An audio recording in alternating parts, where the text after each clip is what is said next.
I'm still spinning. Okay, there we go. It says we're live. The countdown has begun. But wait till you see Sigmund Bloom's hair. Just you wait. Cecil, call me Flabio. All right, so let's have at it in 3 and 2 and 1. Football is back. Thank goodness. We've been watching football all day. The day is not done yet. If you're listening to this a little bit later or watching us live on YouTube, it doesn't matter. But Bloom, we got to intake football. We got to watch our fantasy football scores. We got to do what we normally do on Sunday, although it was an odd day. Sure.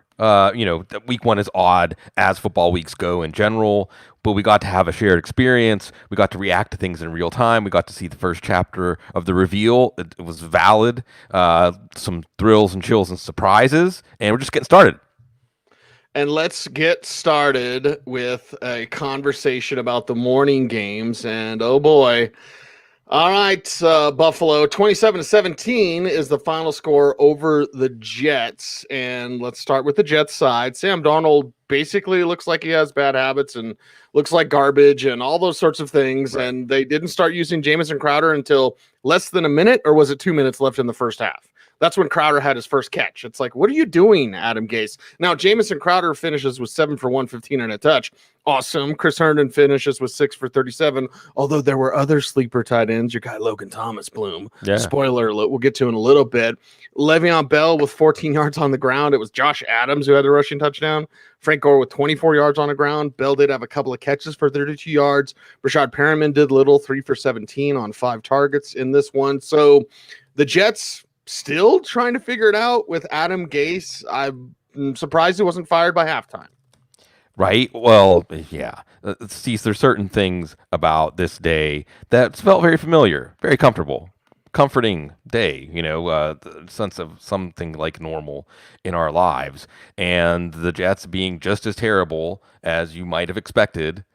Well, we got that. And Bills defense, A.J. Epinesa, not active, second-round pick for his first game, but the Bills defense was fine. If you thought there was nothing interesting on the Jets for fantasy, you were basically right. Jamison Crowder broke a tackle, had a long touchdown. Otherwise, Chris Herndon had a fumble, also had some late receptions to bail you out in PPR. Some of this is the Bills matchup. We're going to see one of the themes of week one always is we have a data point, but then when we get the next data point, the meaning of what we just saw changes sometimes.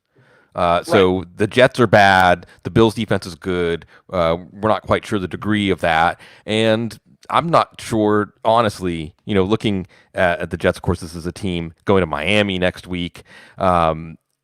Certainly, this is a team in the conversation for the number one pick.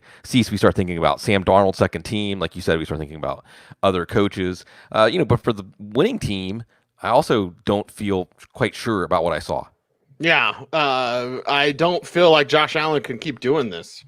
That's what I don't feel like. Josh Allen, now 33 of 46, 312 yards, 2 touchdowns, no INTs. Also had a rushing touchdown, 14 for 57 and a touchdown, but still getting beat up. Still taking big hits.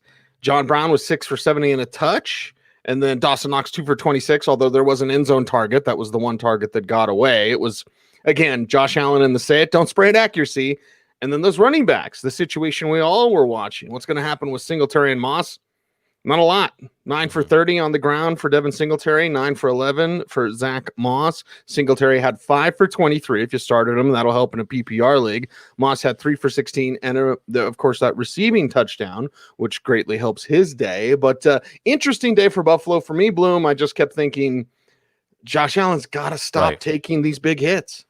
Right. See, if we think of each occurrence, each iteration in a football player's career in the game, sometimes revealing their inner nature, sometimes getting us off on a rabbit trail that isn't really who that player is. Josh Allen couldn't have been more Josh Allen today because, for stretches of the game, he was excellent. And the Bills really did a good job with their offensive game plan. When a team, Greg Williams wants to make sure you can stop the run.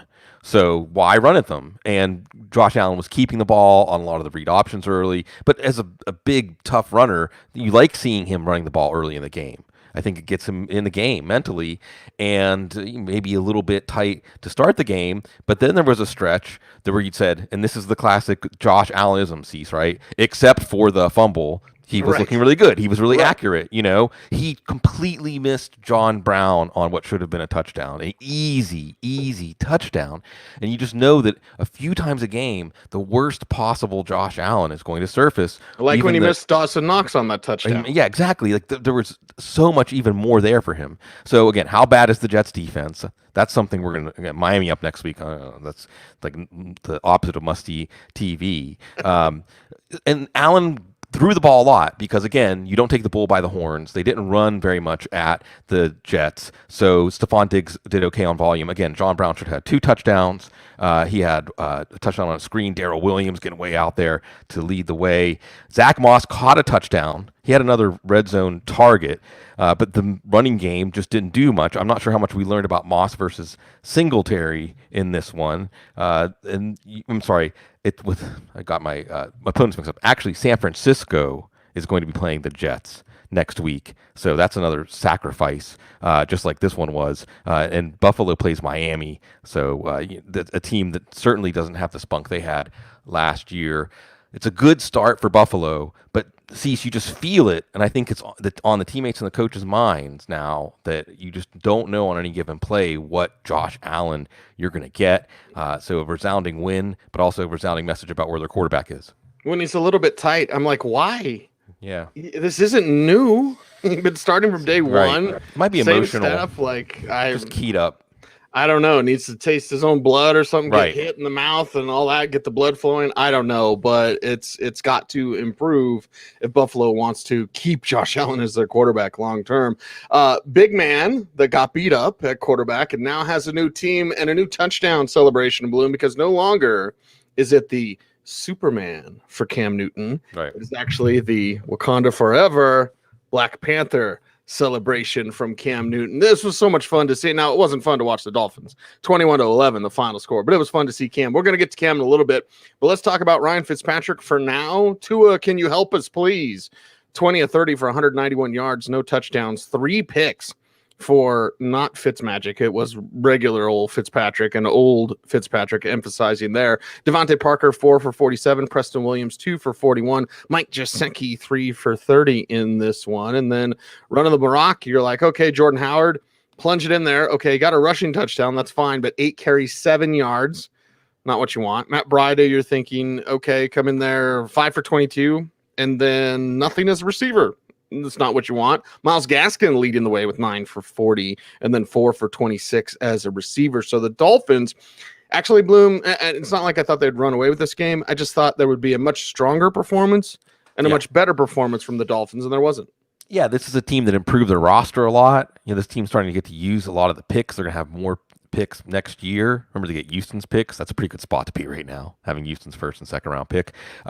Much better team this year. They ended the season on a high note, but this was not a week to give you a lot of hope for the Dolphins being a surprise playoff contender with extra playoff spot. No Fitzmagic, at least judging by this game. And look, we have to say on the side, maybe we need to give Belichick and the New England defense more respect, even though they lost all 3 of their linebackers. They don't really have a run stuffer up front. You thought you'd be able to run the ball on them. Miami, new offensive line, not really blasting holes for any of the running backs. So we may see Tua sooner than later if this keeps up for Miami. Again, Buffalo next week doesn't get much easier for this offense. The running back, none of the above. Jordan Howard, Matt Breida, Myles Gaskin actually was the best of the 3. Patrick Laird even got on the field. None of the above. Wide receiver was kind of none of the above. Devontae Parker, number 1 for the offense, and he hurts his hamstring. So we had the precursor to that. We had our clue that this was going to happen with Parker, although Preston Williams didn't exactly go off without Parker on the field for part of the game. Mike Gesicki didn't do very much. It was just a boring game. And from a fantasy standpoint for this offense, we have to give some credit to New England, though, still take this defense seriously. And see, I don't know about take the offense seriously, but yeah, we're taking this team seriously, this Patriots team with Cam Newton at quarterback. Yeah, Cam Newton leading the way and 155 yards passing. Cam basically 15 and 19. You saw him hook up with Julian Edelman 5 for 57 on 7 targets. I don't know about you, Bloom, but I saw more than a handful of throws that were either, and Edelman would get him mostly, but they were like behind him, or Newton was like a beat slow, or he's like waiting for him to come open, whereas he wouldn't hit Edelman in stride, and then Edelman would get hit immediately. Now, Edelman made those catches, made those tough grabs, but like, okay, get that timing and the rhythm down, the offense a little bit better, hit Edelman on time and on target, and that'll lead to better run after the catch numbers. But it was on the ground with those 2 rushing touchdowns, 15 for 75 as a rusher. Sony Michel had a rushing touchdown himself, 10 for 37 on the day. I mentioned Julian Edelman. Then N'Keal Harry had 5 for 39. James White, 3 for 30. So really not used as much as a receiver as you thought he would be. 5 for 22 on the ground there as well. So it was the Cam show. And, well, we know what that's like when Cam's healthy. See, don't you just feel watching this game? There was a point that the Patriots opened up a 2-score lead. They had just given the ball back to Miami with a little over 5 minutes left in the the fourth quarter. And Miami had only touched the ball twice in the second half. Twice in the entire half with 5 minutes left, and now you're down 2 scores. And what you can do with Cam Newton with the 4th down conversions as a runner, and obviously they're more than willing to use him as a runner, especially at the goal line, now you have the ability to extend drives. You know, doesn't it just fit Bill Belichick for scoring drives to always be 10 and 12 and 13 play drives and then let the defense do its thing and frustrate the opponent? So this puts at least Belichick, and I think an identity for this team, in a real comfort zone. And New England's a dangerous team with Cam Newton. In any one-game scenario, when you have to beat Cam Newton, sometimes, unless you're the Denver Broncos, sometimes that's something that can be scary. From a fantasy standpoint, Newton gets those 2 touchdowns. It is a 4-headed backfield. James White got a little banged up. Sony Michel scored. J.T. Taylor looked pretty good. Rex Burkhead looked pretty good. The point is, it's a 4-headed backfield, and Newton got both of the rushing touchdowns. Yes, his fantasy value relied on that, but I don't see any reason that he won't be the first option at the goal line. Edelman was solid, and like you said, Cecil's going to be there for him as he gets more in sync and more comfortable. Otherwise, poor N'Keal Harry. Again, Cecil, about players revealing their inner nature, right? Because N'Keal Harry starts to get something going, make a few catches, gets one near the goal line, and then fumbles through the end zone. So confidence, man, confidence. It's all about confidence. Some reasons for confidence. But, this New England team now, even though it's ugly, Cecil, it's not exactly like artistic impression football. Cam Newton, Patriots defense, they can win. And see them going to Seattle next week. That's a really interesting matchup. I'm excited for the Cam Newton Patriots to be part of the mix in the NFL. Well, and I just think of that AFC East division. And I'm right. Like, Patriots are still right up there. Yeah. Sorry, Buffalo. You can't crown yourself before the season starts. I don't think Buffalo did that, but a lot of people were excited that Buffalo will take over in that division. Cam Newton's like a better Josh Allen, basically. I mean, yeah, basically. Yeah. And, well, he did get beat up. So, again, Josh Allen, don't get beat up. The Browns get beat up. Bloom, is there a better meme on the interwebs than the Spider-Man pointing at himself? Yeah. Right? And someone made a meme of like 7 Spider-Mans pointing at each other. And it's all the Browns over the last 7 years. Like, you and Sue, and it's you. And the Ravens beat up on the Browns. 38-6 is the final score. Baker the Baby Maker, 21-39, 189 yards, touch, and a pick. In this one, touchdown goes to David Njoku, 3 for 15, a touchdown. Austin Hooper, only 2 for 15 in this one. Odell Beckham Jr., 3 for 22. Jarvis Landry, 5 for 61. And then to that backfield where Kareem Hunt leads the way with 72 yards on 13 carries. Also, Hunt had 4 catches, just 9 yards. Nick Chubb, 10 for 60, healthy 6 yards per carry, only 1 catch for 6 yards. This team was down. This team was out. This team looks done. Bloom, they basically look like the regular old Browns. Yeah, right. Comforting. Again, comfort food. The Browns are terrible. New coach Galaxy Brain, part 1. You have Baker Mayfield interception. Let's try a fake punt. Why not? This is how you let a game get away from you right away. Kevin Stefanski, you couldn't even wait. Premature fake punting. You don't do that early in your career, and we're off. So, the running game was working pretty well. I mean, this still is going to be a Browns team that has good games when teams really have trouble defending their running game and everything that set off of. But Baker Mayfield, See, now when you watch Baker Mayfield, you wonder, how did he go first overall? I mean, in hindsight, you see his limitations that manifested more than all the things that made him go, and all the spunk, and I'm going to take on Cleveland, and we're going to do this and turn it around. Well, maybe he wasn't as ready for that as he thought. But, David Njoku is more valuable than Austin Hooper. Jarvis Landry coming in a little banged up, more valuable than Odell Beckham. There was a stretch there where Marlon Humphrey, who got that interception early, 3 or 4 penalties on Beckham. So it isn't like Beckham isn't causing problems for the defense. It's just not counting on the fantasy stat sheet. But still, that's not much of a consolation. Hunt and Chubb were basically a 1A and a 1B. I mean, look, you're not very happy if you took Chubb, not just because of the 1A, 1B thing, but just because this Browns team didn't come out very competitive. You're happier if you had Hunt, although a lot of Hunt's value maybe came when the game wasn't hanging in the balance.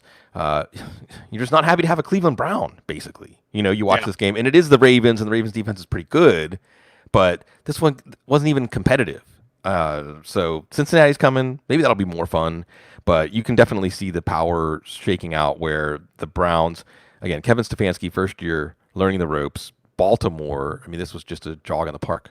I will remember the day, Bloom, and perhaps rue the day that I took Philip Lindsay over J.K. Dobbins, because I was at the turn in Festival OG, and I was like, okay, I can probably get Dobbins next round. He went the very next pick, 2-1, Matt Waldman. JK all day, as JK Dobbins gets 2 rushing touchdowns for Zaruki, 7 for 22 and 2 TDs for Dobbins there.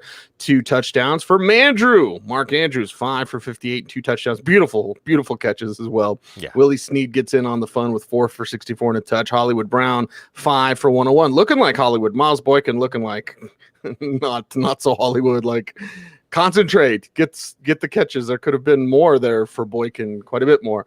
Lamar Jackson leading the way on the ground with 45 rushing yards. Mark Ingram, 29 rushing yards. And then as a passer, those 3 touchdowns, but 275 yards as well for one Lamar Jackson, and the Ravens make it look easy. They make it look easy. Blame the Browns because the Browns didn't hang in, so Jackson could take his foot off the gas. Here's where we're at with Lamar Jackson. Sees 25 points, about 25. Disappointing day. Like, man, right. That's all, 25. That should show you the value that he is, even though it was a little bit underwhelming compared to last year. It was just really easy for him. 3 touchdowns on 25 attempts. You do the math real quick. This idea that he can't sustain his touchdown percentage. I mean, he was higher than it last year. Than he was, 3 out of 25. I think it was like 9% last year, and it was a weak opponent.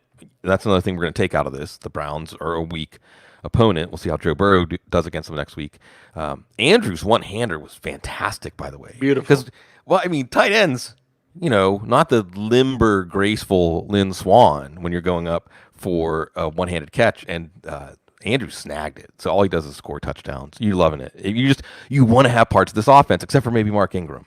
And look, Dobbins didn't just blow Ingram off the field or anything. They just called his number at the goal line. And I suppose, Ingram is a good short yardage back.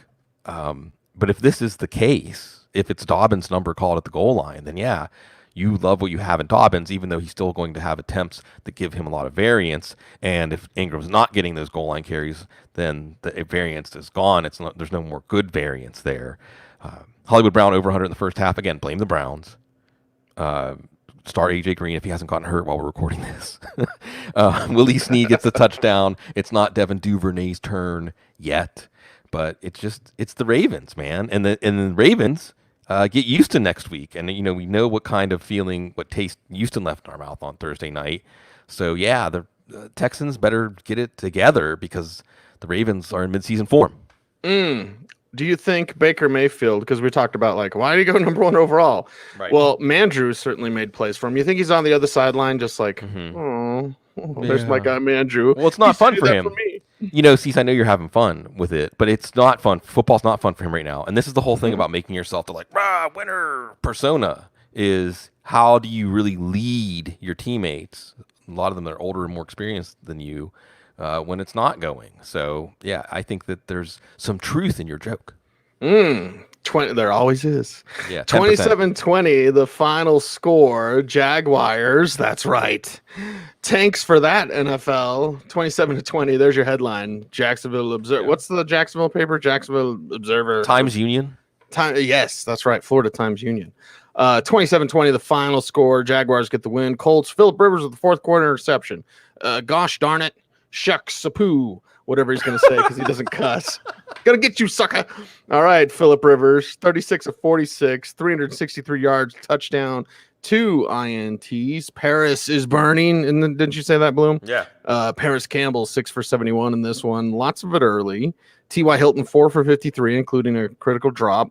It was Nyheim Hines' day. Yeah. 1 rushing touchdown, 28 yards rushing. 1 receiving touchdown, and 8 for 45 as a receiver. Jack Doyle getting 3 for 49, including 1 on a key fourth down.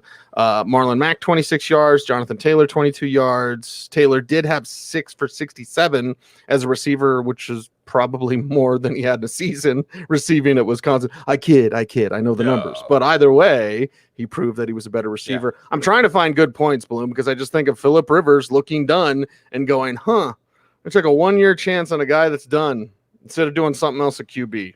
Yeah, Cam Newton. Interesting. There's another team we're going to talk about that. Potentially. No, there's juicy storylines here. Lots and lots of juicy storylines in this game. Game of the morning games. Okay. So, first of all, Cease, we've got to say, here's to you. The football gods rewarded Jacksonville's fans. If they were social distancing, I'm saying if you're in your pod, that's cool if you're close. But if you were social distancing and you're the Jacksonville fans, the gods smiled on you, Cease. Only one fan base got to go and cheer on their team today in person. Mm-hmm. Jacksonville.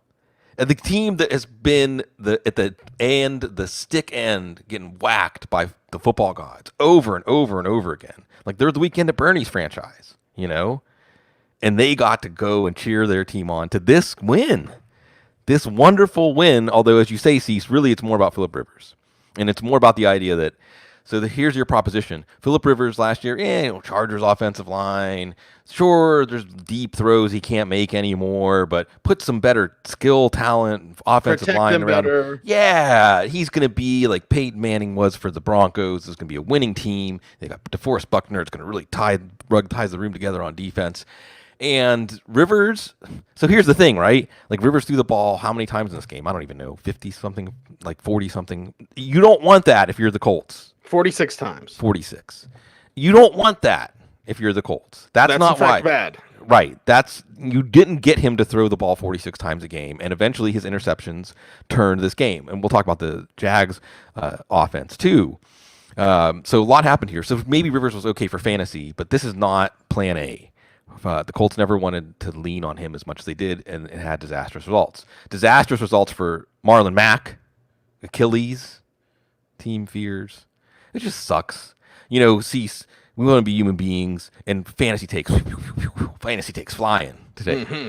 But with Marlon Mack, he's going to be a free agent next year, so this just sucks, man. It just sucks. Like, you really hate to see this happen to a player who's improved every year of his career, and now it's going to go into free agency and, probably have to rehabilitate his image and value in the league. But for fantasy, yes, hot fantasy takes. Nyheim Hines, talked about him enough. If you listen to the show, you know how I feel about him.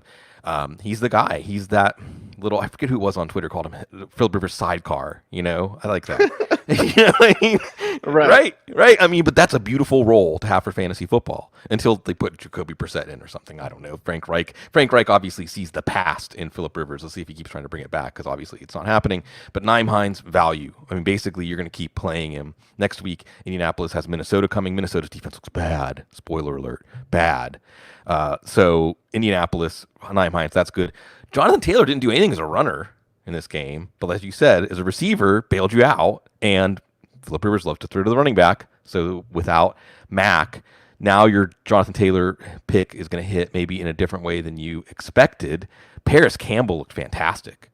Paris Campbell looked really good, playing really fast. See, so you think about guys like Antonio Brown and Deontay Johnson, where it's like you don't care about the time speed, is that they can play under control really fast. Right. Paris Campbell looked like one of those players. Looked better than T.Y. today. He did look better than T.Y. Hilton. T.Y. Hilton looked like a guy, he's not in like November, December of his career, but maybe it's the leaves are turning, It is autumn, even though it's hurricane season still down here for New Orleans. Pray for us.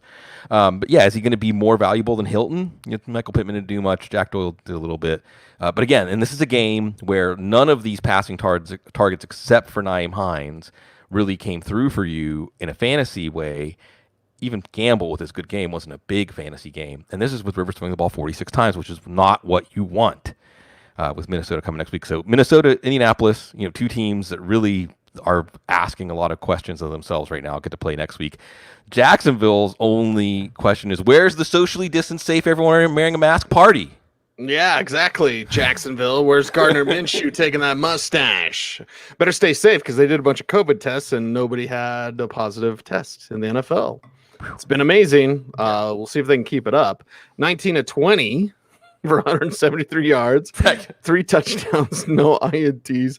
Was sacked 4 times, but he's distributing the ball to Keelan Cole, 5 for 47, a touch. Laviska Shenault, 3 for 37 and a touch. DJ Chark, 3 for 25 and a touch. And then James Robinson, a lot of people, concerned, wondering, curious, excited. 16 for 62 on the ground. It's decent. 3.9 a carry. Could be a little better. And then 1 for 28 as a receiver. So here you go. Here's Jacksonville being scrappy, playing some defense, and taking advantage of those Phillip Rivers turnovers. Maybe even feeding off of the idea that they had no chance to win. I didn't give them a chance to win. Okay, so nobody did. Yeah, I didn't give them a chance to win in this game. So Jacksonville, see, talk about Chan Gailey as that guy who could take whatever's in your kitchen. Because think about an offensive coordinator, a play caller as a chef. Right. Gailey served leftovers that were like leftovers, shouldn't have held on to them. Should have been in the garbage, maybe. But Jay Gruden, he can cook. He can cook. You mean that was like Lay's potato chips, really? In that? That's what that was. Gardner Minshew, 19-20.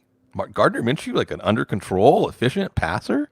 And it wasn't like they were threatening downfield and things like that, but they executed. And it's a new offensive. See, it's another storyline. New coaches, new schemes, new playbooks. How's it going to go? Didn't have an off season. Training camp wasn't normal. They were very competent executing. And unlike, it's great, by the way, Baker Mayfield and Gardner Minshew absolutely should be tied at the hip when we think about their career narratives. Absolutely. And I think it was probably Eric Stoner who first put the little bug in my ear, like, is Gardner Minshew better than Baker Mayfield? I mean, did you watch the games today? Hey, it's something to think about because they're in a similar archetype. They're a similar type of quarterback, and they have similar personalities, but Gardner Minshew's having fun because Gardner Minshew's winning. And Gardner Minshew could be fun to have for fantasy. James Robinson could be fun to have for fantasy. John Shipley, my dude covering the Jags, saying that they look wise for letting Fournette go. That Robinson ran better than Fournette has in a while. So you're happy if you have James Robinson. Okay, DJ Chark only had a short touchdown, really, but he also drew a big pass interference in this one, and they're executing on offense. Laviska Shenault, touchdown, you like that. Keelan Cole, touchdown to put them ahead. You love that. This was a good old game that would have been good on any week of any year, Cecil, but was especially fun to watch in week 1 of 2020, and another potentially really fun game next week when Jacksonville goes to Tennessee. Really fun. Several ways I could start this, Bloom. This next game up. 1 is F cancer. Yeah. 2 is Washington's uniforms look awesome. And 3, what the hell's wrong with the Eagles? So many things to get to. Somewhere our man Jason Wood is like, where's my bottle? Thinking of the Eagles that broke his heart and making it 2/5 of Jack Daniels, 27-17. The final score, Washington gets the win. We'll get to Washington football team in just a second. But let's talk about Carson Wentz, sacked 8 times, 270 yards, 2 touchdowns, 2 INTs, making some bad decisions. Dallas Goedert was a good decision, right? And somewhere Zach Ertz contract talks are going bye-bye. Goddard has 8 for 101 and a touchdown. Ertz with 3 for 18. Now, he did have a touchdown in that as well, but was targeted 7 times. Jalen Reagor had 55 yards on 1 catch, 4 targets. Deshaun Jackson, 2 for 46. Boston Scott, 9 for 35 in this one, even playing with the lead, 17-7 at halftime. And then the second half can't get it done. Scott also had a couple of catches for 19 yards, kind of helping his fantasy day. When we found out that Miles Sanders was out, Scott became a running back 2 conversation. If you trusted him, he let you down. If you love the Eagles, Bloom, they let you down. Yeah, they did. Even though it didn't feel that way at the beginning, 17-0. They were ahead. The win probability, Washington at one point was 7 or 8%, something like that. So we just did one where Indianapolis was supposed to come out. This is a tune-up for Indianapolis to show that they're on their way to not just win the division, but maybe be a Super Bowl contender, and they get tripped up at Jacksonville, a team that was supposed to be the weakest team in their division. Washington was supposed to be the weakest team in this division, maybe the Giants. We could get in debate about it. But we didn't see Washington and the Giants on the level of Dallas and Philadelphia. By the way, Tennessee's feeling good, seeing what Houston and Indy did, and Dallas has to feel good after watching Philadelphia in this game. And there's a lot of ways you could spin Philadelphia's offensive performance, but none of them are positive. The offensive line, no Lane Johnson. So, I think they had two really inexperienced players on the right side of the line. Washington has a good defensive line. Also, Carson Wentz had some success for part of this game. It was kind of a tale of two halves. He had some success for part of this game. From a fantasy standpoint, though, is it going to be much better, at least in terms of matchups in the back seven, than Washington? We'll see. The Rams are up next week for Philadelphia. The big fantasy story is Dallas Goedert. We thought maybe, especially when Goddard looked good in his rookie year, at some point Goddard will surpass Ertz, right? And we had the foreshadowing when Ertz says, I guess they don't want me to be part of this team. Just like last week. I guess they're not going to give me a contract so that I'm going to be a Philadelphia Eagle for life. Maybe this is in the Eagles' mind, why Goddard is the future. Maybe Goddard is the present. Ertz got a little banged up, at least got a touchdown. Something to watch here, though. Goddard versus Ertz. Rager, well, here's what Jalen Rager coming back gives you. 55-yarder, like a center fielder, bringing it in over his shoulder. And great ball tracking on that play. And 3rd and 22. So Carson Wentz, you got him at 3rd and long, right where he wants you. Again, as we saw him earlier points in his career, when he's on, it's like 3rd and long is the down and distance that he longs for so that he can throw long. But he also had some bad interceptions. Other things from a fantasy perspective, Deshaun Jackson, not hurt, but sometimes not in and not having a big impact after having that big week to open last year against Washington. Some of that, again, offensive line. But for now, this is going to be the Philadelphia offense we have to accept, and that means the running backs. If you depended on Boston Scott, that didn't happen. Corey Clement didn't look that great. Even when Miles Sanders does come back, and hopefully it's next week, you're probably not going to trust him. So other than Dallas Goedert's the one Eagle we can trust. That doesn't sound right, but that's what it feels like. That's what it is. Dwayne Haskins, you can't really trust. 17 of 31, 178, 1 touchdown, no INTs, was sacked 3 times. McLovin with 5 for 61 for Terry McLaurin. Steven Sims, 3 for 50 in this one. There's your guy, Logan Thomas, getting the lone receiving touchdown, 4 for 37 and a touch. And then Antonio Gibson, 9 for 36, and they tried him at the goal line. Then here comes Peyton Barber, and Barber gets it done. 2 rushing touchdowns for Peyton Barber, 17 for 29 in those 2 touchdowns. J.D. McKissick, who I think was still atop their depth chart, 3 for -2 as a runner, and then 1 for 1 as a receiver, a long of 1. I can do that math. So we look at Washington, we're like, okay, you get the W. And again, we all definitely love Ron Rivera and support him. Like I said, F cancer, but oof, it wasn't exactly pretty, especially for guys that you were excited about, like Gibson. Right.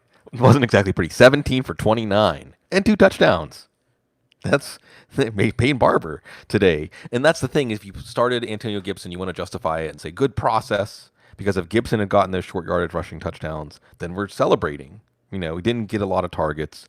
And that's the thing. So a win, but much like that Jacksonville win, kind of underwhelming on the offensive side, but you're looking for bright spots. Trey McLaurin is still looking good producing. Steven Sims still looking good producing. Logan Thomas, we'll be talking about him on the waiver wire show in a couple of days. Just a good big possession target for Dwayne Haskins. This is good for Dwayne Haskins as a leader. Good for Dwayne Haskins as a player the team can rally behind. Talking about that with Gardner Minshew, was a stirring comeback, down 17-0. That carries over. Gibson, though, goes from somebody that you hoped could be an every week start to somebody that next week against Arizona, you want to see something from him, either in terms of usage, because it was just heartbreaking from a fantasy perspective to see him not in there at the goal line whenever the offense was good enough to give him those opportunities.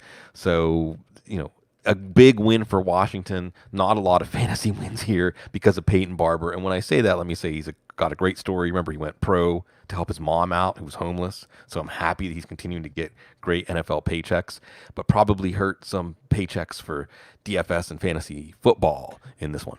Faux John Madden says Mitchell Trubisky leading a fourth quarter comeback down 17 is ridiculous, even for 2020 standards. So yeah. Thank you, Faux John Madden. And DeAndre Swift. Oof. Ooh. Yeah, okay. 27-23, the final score. The Bears get the win over the Lions. There is Trubisky getting those 3 touchdown passes, 20 of 36, 242 yards. Anthony Miller, beautiful plays, especially the touchdown grab. 4 for 76, a touch for Miller. Allen Robinson, 5 for 74 in this one. Jimmy Graham stretching out, reaching for a touchdown, 3 for 25 and a touch there. Javon Wims, 1 catch, 1 yard, 1 touchdown. Very consistent. People wondering about the backfield. Well, Dave Montgomery, is he going to play? Well, he did. 13 for 64 in this one on the ground, 1 for 10 as a receiver. And Tariq the Freak, 7 for 41 as a rusher. And then a couple of catches for 6 yards here. But the story of the day is Mitchell Trubisky leading that comeback building. Again, Bloom, confidence. And then he's going to become the quarterback that they hoped he would become, and the Bears are going to have a great season. No. This was kind of like, did you see Parasite, Cease? No, not yet. Yeah, so I know the movie, though.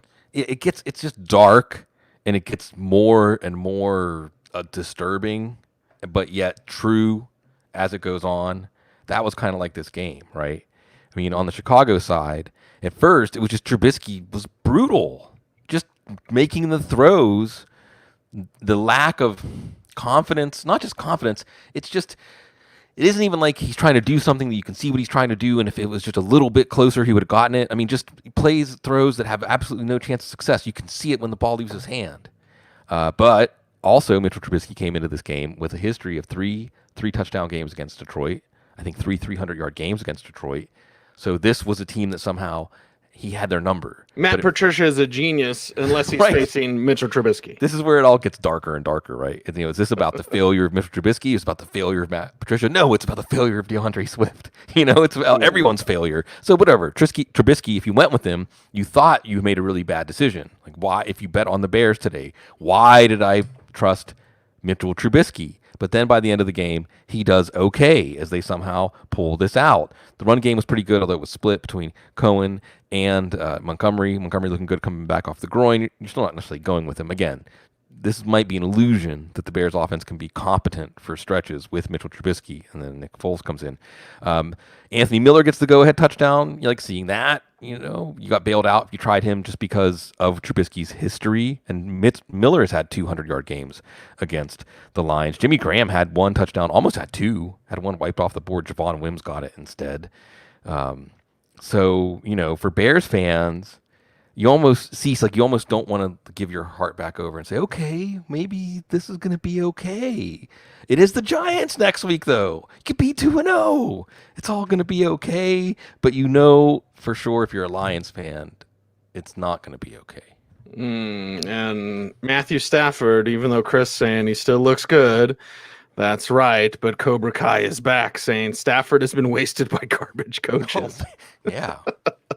I mean, to have all that talent, to be a number 1 pick, and to be talented when you're healthy and just not have anything to show for it, this is the life of Matthew Stafford. 297 yards, touchdown, and a pick. And again, if DeAndre Swift catches that, well-placed pass, well-designed play, it was right there. Yeah. Kid just had to catch it. I mean, wasn't really going to take contact on the play, and he just dropped it. So there you go. That's the way the NFL goes. Dammy Amendola, 5 for 81. I love when people hit me up on Twitter and be like, it's Danny, you moron. I'm like, yes, I know. I just like calling him Dammy. TJ Hawkinson, 5 for 56 and a touch. Marvin Jones Jr., remember Kenny Golladay out in this one, 4 for 55. There's Quintus Cephas, who in Dynasty, keep an eye on. Been a star of camp, 3 for 43 for Zaruki. Adrian Peterson still running strong, 14 for 93 in this one. 3 catches, 21 yards. Stafford did have 23 yards rushing. Kerryon Johnson 7 for 14. DeAndre Swift did get a rushing touchdown, as I trip over my words, and 3 for 15 as a receiver. Could have had a 2-touchdown day if he just caught it, Bloom. Oh, if he just caught it. Barry Sanders, Calvin Johnson. How is it not also Matthew Stafford that just have the bad luck of going to the Lions and then at one point say, I would rather not play football than to continue to play for the Lions, right? I mean, that's where Sanders got to. That's where Calvin Johnson got to. They still had good football left in them. Matthew Stafford obviously still has good football left in him. So there should be some sort of, because the NFL is really a cartel, there should be some sort of provision where the other 31 owners can vote and just say that we're going to seize this franchise from the owner because it's just malpractice. It's suffering. We don't want this torture of the players and the fans anymore. The Jets would be another one, right? Washington, it should have been, although they got the win today, so maybe we shouldn't be saying that. What can you say? I mean, Lions fans were watching this and nodding along the whole time, right? See, you had the Detroit versus everybody moment when Jamie Collins was trying to show the ref, like, he was putting his head down in here, man, and he just kind of rubbed him. Like my cat sometimes pushes her head into me that hard, I'm not going to throw my cat out for that, but, that's the rule. That happened in the U.S. Open, by the way. I know you don't watch tennis, but he just hit a guy with Djokovic, number one in the world, he had the ball and just like whacking it out of frustration and hit someone in the throat. One of the people, and that's like automatic disqualification in the U.S. Open. That was kind of how it was with Jamie and Collins. Like, it was the rule, you don't touch the ref. But it was the Detroit versus everybody moment, And then Detroit gets up, and I'm sure Detroit fans by now are definitely not feeling like anything is ever in the bag ever. And then it starts to slip away. And it starts to slip away because of Matt Patricia. I mean, let's just be real here, okay? Yeah. Because, and I think Mike McCarthy at his worst did this. Bill Cowher did this. Mike Tomlin sometimes does this. Some coaches, Marty Schottenheimer was notorious for it. Some coaches see, you can feel it. You can feel the moment in their head when they're like, we have this game win if we just don't make any mistakes. And when you change your mentality to that as a team, you open the door to lose.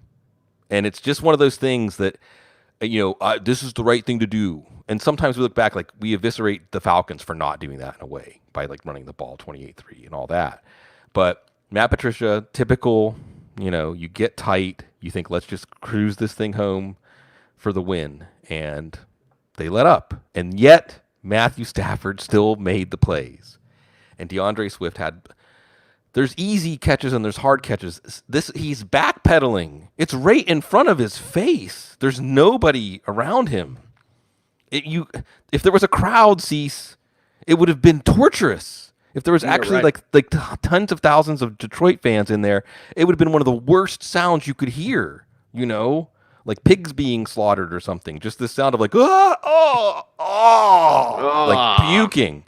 That is how it was to be a Lions fan today and so many other days. Fantasy football. This is a much more interesting story than a fantasy story. TJ Hawkinson was pretty good.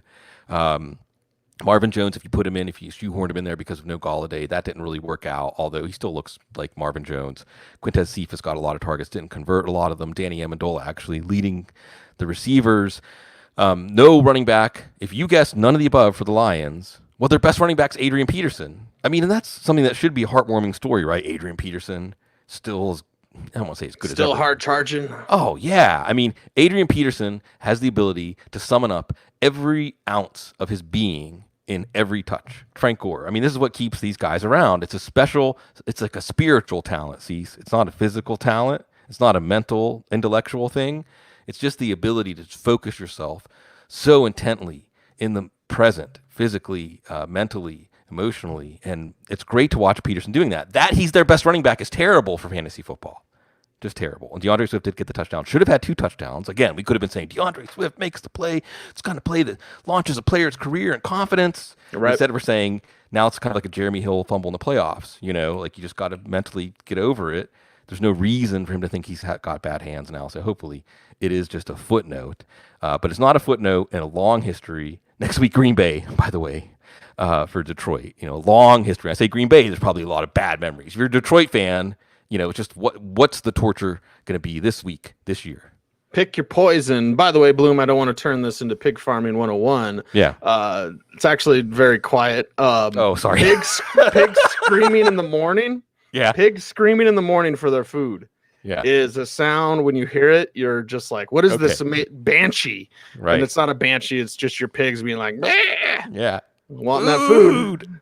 Food, give me food. Yeah. All right, give me Green Bay games and give me anyone matched up against the Vikings defense. How's that for a segue, Bloom? 43-34, the final score. The Pack get the win. Imagine if they'd added weapons around Aaron Rodgers in the draft. 364 yards, 4 touchdowns for Aaron Rodgers. Absolute lacers that he was firing out there to Davante Adams, 14 for 156 and 2 touchdowns. Marcus Valdes-Scantling, 4 for 96, a touch. Allen Lazard getting in on the action, 4 for 63 and a touch there on the ground. It was Aaron Jones with 16 for 66, 1 rushing touchdown. Jones also 4 catches for 10 yards. Not much else from either Jamal Williams or A.J. Dillon or anything, but this was all Aaron Rodgers just being like, I'm going to put him on my back. I'm going to fire lacers, and we're going to get the big win. Yeah, they're getting along, right? This was the reality show. Get the first round pick, the replacement, second round pick, a running back, third round pick, a backup tight end. And how does Aaron Rodgers take this? I mean, how do you take it knowing that? I mean, it's like being at a party and hearing your spouse say, like, oh, yeah, I'm buying a place, I'm moving out. But, like, they didn't tell you, like, what? Oh, I guess that's what's going to happen. And yet, it's almost like they kissed and made up, Cease. This was a Rodgers-centric offense. This wasn't a run game-centric offense. This was a Rodgers-centric offense. And like you said, short passing, a lot of short passing. It's like the couple. Again, I can't get past that metaphor here because LaFleur's like, look, can you just run the play the way I'm asking you to? Just throw the ball, like take the 7 yards, please. And Rodgers did it. But then as the game goes on, Rodgers taking the shots downfield, and everything's good. Marquez Valdes-Scantling, he's got a drop, but he's also got a long touchdown. Allen Lazard's making a play. And Davante Adams is ready to go Michael Thomas. He saw what Michael Thomas did last year. He's like, let's go one more. Let's go one more up from that. Because he's well on his – what's the pace right now for Davante Adams? Like over 200 catches. So, and it was that easy. 2,000-yard receiver for receiving yard season for a receiver. It's never been done before. He just has to stay healthy. 2,000 yards receiving. Yeah, he just has to stay healthy. And what's crazy about this game is what they do. He's 43. First 2 drives, the red zone play calling was horrible. It was just the same short stuff. It looked like a defensive struggle early on. Like, what's going on? It was an AL baseball game, 8-7, 7-5. Sure. And it could have been in the 50s if the play calling had been better. They actually got a safety out of it too. Always go for it on 4th and goal. You get a safety sometimes. The main takeaway, though, probably is that Minnesota's defense is bad. Mike Zimmer got that extension. And Danielle Hunter's hurt. I get it. Ngakwe just got on the team, but they're bad. Aaron Jones got a garbage time rushing touchdown, so that helped. There's a ton of garbage time. It's like 39 points scored going into the fourth quarter, and they almost scored that in the fourth quarter in this game. It was 29-10. Lazard, Valdes-Scantling, was it just the matchup? I'm not trusting these guys. Maybe we'll see. We'll see what Green Bay does next week. It is Detroit next week, so maybe they could keep it going after Detroit's limping in, having taken their whooping from Mitchell Trubisky. But yeah, the Packers, the score, don't pay attention to the score. The Packers were in control for this entire game. Vikings, Kirk Cousins goes 19 of 25, 259 yards, 2 touchdowns, 1 INT, both touchdowns to Adam Thielen. How's Thielen going to look without Stephon Diggs? Really good and pretty much the same. 6 for 110 and 2 touchdowns. Justin Jefferson, 2 for 26 as they work the rookie in. BC Johnson, 3 for 56 in this one. Alexander Madison as a receiver, 4 for 30, 8 for 50 as a runner. Dalvin Cook, 12 for 50 and 2 touchdowns as a runner. Also a catch for -2 yards. Cook got that money, got those 2 touchdowns. Thielen did his thing with his 2 touchdowns. So there's some fantasy angles here, but from a regular football angle, you're like, this team isn't built to play comeback football. No, and Kirk Cousins had a ton of garbage time production season. What do you have, 25 attempts? Usually those garbage time games for quarterbacks, 40, 45 attempts. So he barely threw in the first half. I mean, they can't go into the game thinking they're going to control games, running game, defense, game scripts. Gary Kubiak calling the plays, right? Yep. We'll see. So Cousins was okay because of garbage time. Not that you played him. Green Bay can still get some pressure. We'll see. We'll learn more about Green Bay's defense. Dalvin Cook got a touchdown when the game was kind of still being decided, and then a garbage time touchdown. Alexander Madison actually looked good in this game. Still Cook ahead of Madison. Thielen did get a garbage time touchdown, so you did great if you had Thielen, but it was the game script. But are you going to get more game scripts like this? The real stinker here was Irv Smith. And it's a garbage time game. They scored 30-plus points. Oh, Cousins had to throw the ball more. Irv Smith's not getting involved, really. Justin Jefferson, Olabisi Johnson, look. If this is a game where they're out of their comfort zone and Cousins has to throw a lot and he's reasonably productive as a passer, and you got Thielen getting his, then, we're not really sniffing around this passing game for other plays. Indy, Minnesota next week. See, these are two teams licking their wounds, and we know the stats on 0-2, and teams talk and think about this stuff, right? See, teams know, 0-2, everything you worked for all offseason is now hanging in the balance. Because you start the season 0-2. So that's going to be an interesting survival game between these two teams. Interesting game up next as it's 38-25. Seattle getting the win over Atlanta. We'll talk about their garbage time. There's a garbage time, 54 pass interceptions, Ryan. We'll get to that in a little bit, but let's talk about Russell Wilson. Nearly perfect. Why can't more quarterbacks be like Russell Wilson? 31-35, 322 yards, 4 touchdowns, no INTs. He was sacked 3 times. Also rushed for 29 yards to lead the way on the ground for the team. DK Metcalf, 4 for 95 and a touch. Targeted 8 times. Had a really bad drop in this one as well. Tyler Lockett, 8 for 92 in this contest. Chris Carson as a receiver with 2 receiving touchdowns, 6 for 45 as a receiver, and then 6 for 21 as a runner. They keep going down. Greg Olsen had a touchdown, 4 for 24 and a touchdown there. Then we look at Carlos Hyde, who had a rushing touchdown, 7 for 23 and a rushing touchdown. So it was all working other than the Metcalf drop for Seattle, and Russell Wilson makes that engine go. He did, and they kind of let him cook.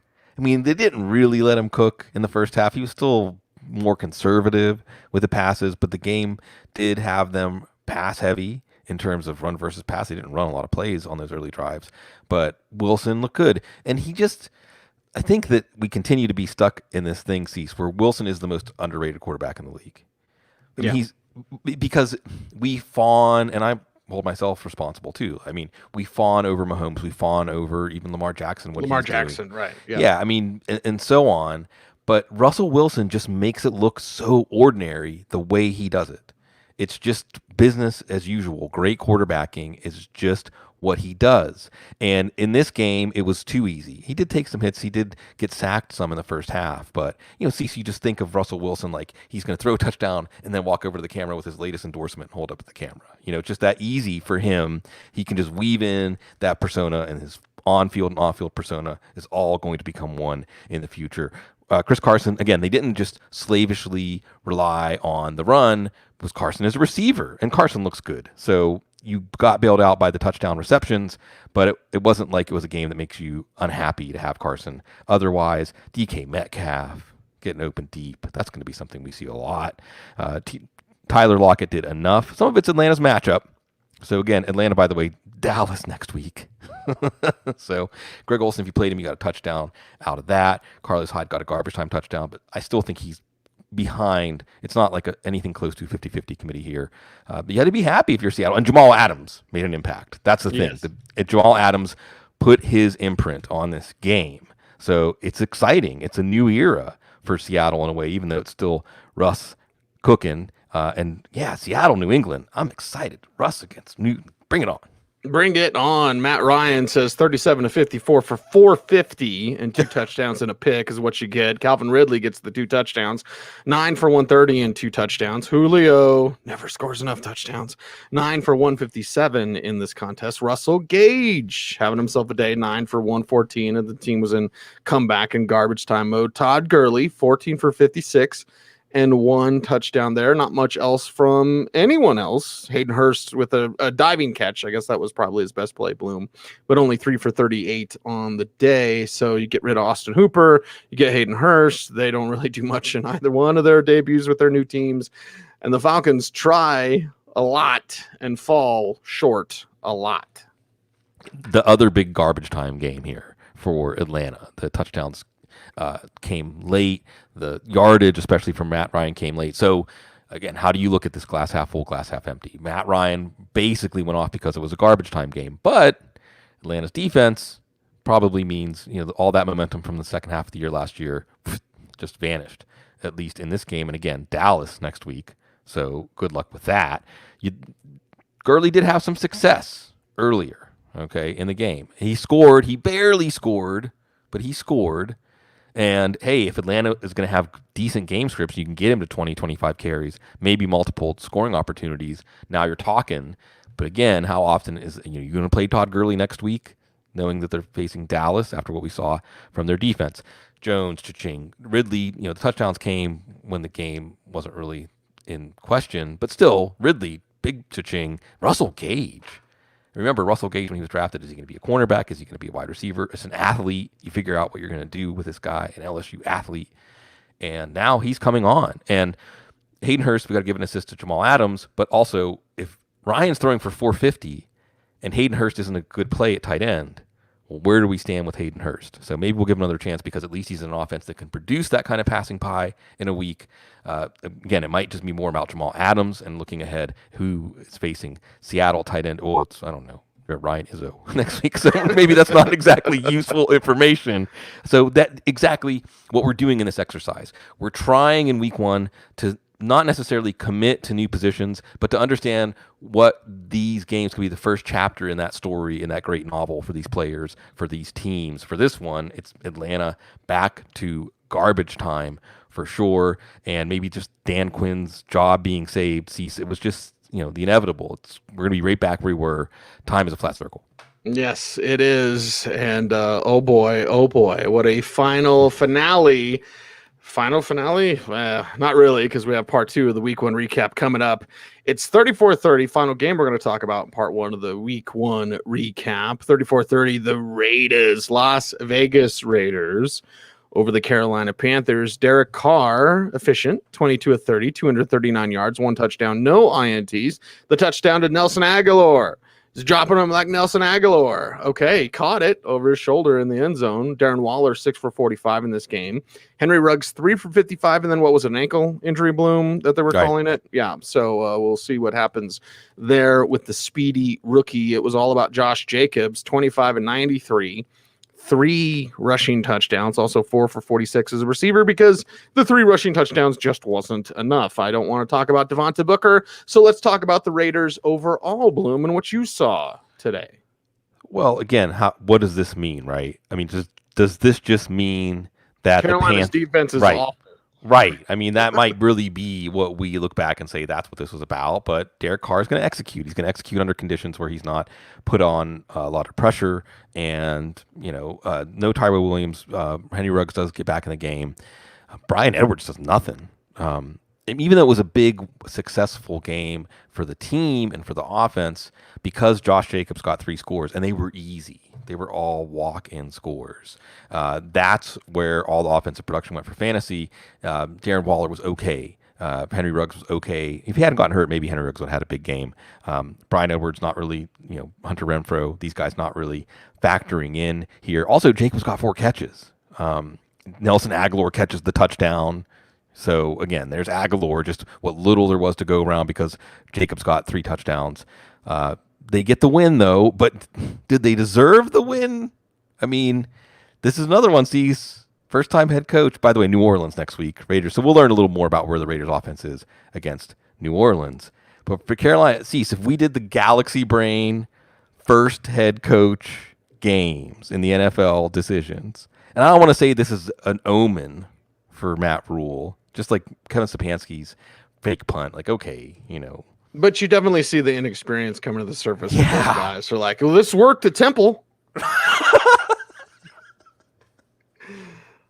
Yeah. Yeah, so there you go. Let's talk Panthers side. Teddy, I love Teddy. Nothing warms my heart like a Teddy Bridgewater smile. 22 of 34, 270 yards, 1 touchdown, no INTs. The touchdown to Robbie. There you go, Temple. 6 for 115 and a touchdown. DJ Moore, 4 for 54. PPR leagues, you're going to take that. Christian McCaffrey, 23 and 96, 2 rushing touchdowns, 3 for 38 as a receiver. Curtis Samuel, 5 for 38, even though he was kind of in the doghouse during training camp. We'll monitor that. But what you speak of, Bloom, is the fourth down. Let's not give it to the best player in the league. What was that? Alex Armand that had that? Like, seriously, let's not give it to Christian McCaffrey on fourth down.